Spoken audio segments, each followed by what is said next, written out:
话说，猪爷爷给佩奇和乔治搭建了一座树屋，佩奇非常的高兴。他准备邀请好朋友们都一起过来参加茶话会。小羊苏西是第一个到的。你好，佩奇。你好，苏西。斑马苏怡也来了，然后是大象艾米丽也到了。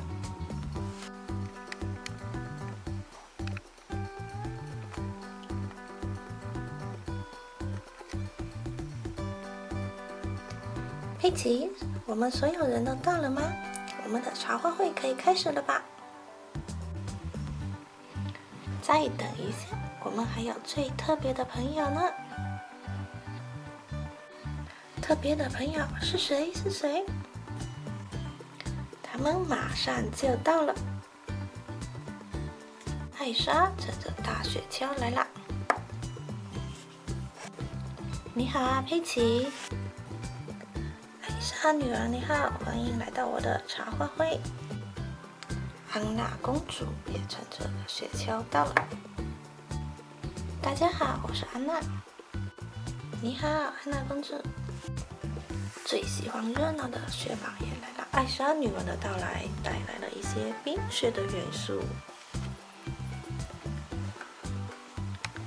茶话会开始了，大家玩起了自己喜欢的项目。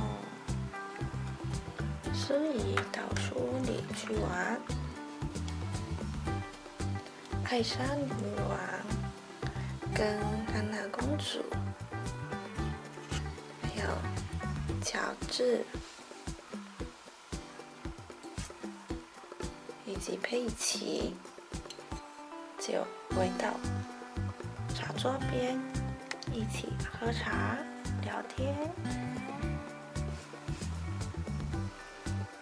然后活泼的雪宝跑到城堡上去了。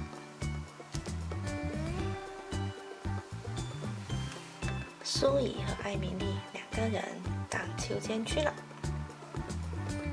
今天的茶话会特别的有意义，大家都非常的开心。